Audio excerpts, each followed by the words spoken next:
తమిళ రాజకీయాలు నిమిషానికి మారిపోతున్నాయి. తన అనుచరులను కాపాడుకునేందుకు శశికళ క్యాంపు రాజకీయాలు చేస్తూ ఉంటే మద్దతుదారులు మాత్రం షాకుల మీద షాకులు ఇస్తున్నారు. ఇప్పటికే కొందరు ఎమ్మెల్యేలు ఆమె శిబిరం నుంచి జంప్ అయ్యారు. తాజాగా Krishnagiri MP Ashok Kumar, Namakkal MP PR సుందరంలో పన్నీర్ సెల్వం గూటికి చేరి శశికి షాక్ ఇచ్చారు.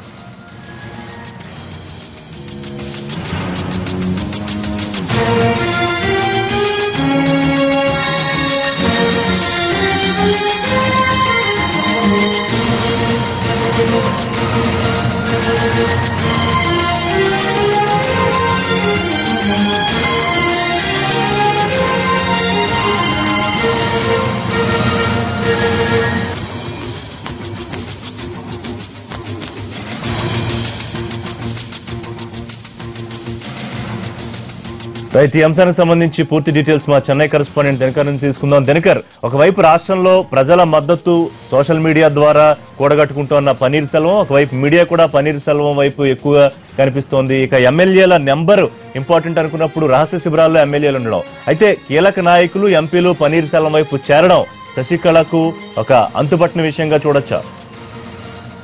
గత 3 రోజుల నుంచి ఎవరైతే సీనియర్ నేతలు పన్నీర్ సెల్వంతో ఉన్నారో వాళ్ళంతా కూడా ఒక్కొక్కరు మద్దతు ఇస్తున్నటువంటి పరిస్థితి ఇక్కడ ఓ పన్నీర్ సెల్వం వర్గంలో నెలకొంటుంది. దానితో పాటు ఈ ఎన్నడూ లేని విధంగా కేవలం ఆయన దగ్గర 6 మంది ఎమ్మెల్యేలు మాత్రమే ఉన్నారు. మైత్రి అండ్ రాజ్యసభ ఎంపీ మైత్రి అని మాత్రమే ఆయనకు మద్దతు ఇచ్చినటువంటి సందర్భం ఉంది.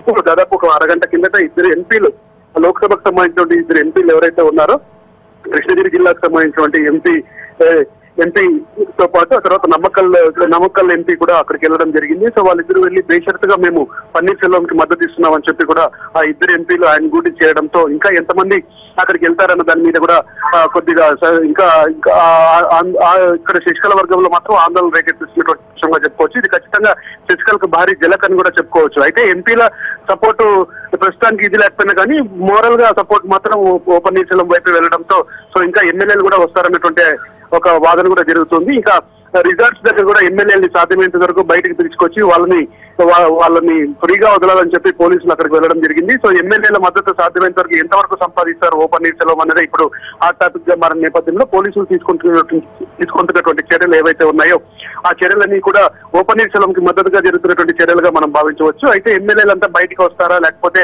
ఆ రిజర్వ్స్ లో నుంచి ఎంతమంది ఇంకా ఖాళీ చేస్తారనేది మాత్రం వేచి చూడాల్సిన పరిస్థితి ఉంది అని చెప్పుకోవచ్చు.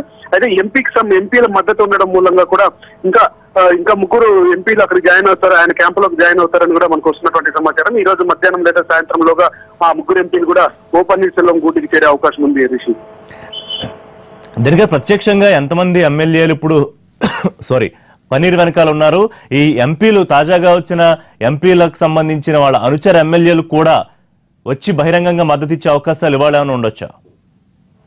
అంటే 6 మంది ఎమ్మెల్యేలు ఓపెన్ గా పన్నీర్ సెల్వం క్యాంపులో తిరుగుతూ ఉన్నారు. మేము మద్దతు ఇచ్చాము కాబట్టి ఆయన మీద మాకు నమ్మకం ఉందని కూడా వాళ్ళు స్పష్టంగా చెప్తున్నారు. ఇంకా వచ్చే అవకాశం ఉంది. ఓ పన్నీర్ సెల్వం వర్గం మాత్రం తన వైపు బలంగా తనను నమ్మే వాళ్ళు 40 మంది ఎమ్మెల్యేలు ఉన్నారు. వాళ్ళందరూ కూడా వాళ్ళందరితో ఫోర్జరీగా సంతకాలు చేయించుకొని క్యాంపులకు బలవంతంగా తరలించారని చెప్పి గవర్నర్ కి స్వయంగా ఫిర్యాదు చేసిన నేపథ్యంలో పోలీసులు ఒకవేళ అక్కడికి వెళ్లి న్యూట్రల్ గా ఎవరైనా బయటికి రావాలనుకుంటే వచ్చేసి ఒకవేళ రిక్వెస్ట్ చేస్తే ఆ 40 మంది కూడా ఇటువైపు వస్తారా అన్నది మాత్రం వేచి చూడాల్సిన పరిస్థితి అయితే ఉందని చెప్పుకోవచ్చు. ఎందుకంటే ఎమ్మెల్యేలకు సంబంధించి నిర్బంధంగా ఉన్నారని పదే దీనిపైన వాదిస్తున్నారు ఓ పన్నీర్ సెల్వం. ఆయనకు సంబంధించిన వర్గం నేతలు కూడా పోలీసులకి మరొకసారి ఫిర్యాదు చేసే అవకాశం ఉంది. కోర్టులో ఇప్పటికే ఈ కేసు హియరింగ్ లో విచారణలో ఉంది. తర్వాత సోమవారంలోగా ఎమ్మెల్యేలకు సంబంధించినటువంటి సమాచారం అంతా పూర్తిగా బయటపెట్టాలని చెప్పి ప్రభుత్వాన్ని ఆదేశించిన నేపథ్యంలో మద్రాస్ హైకోర్టు ప్రభుత్వం కూడా థ్యాంక్ యూ దినకర్.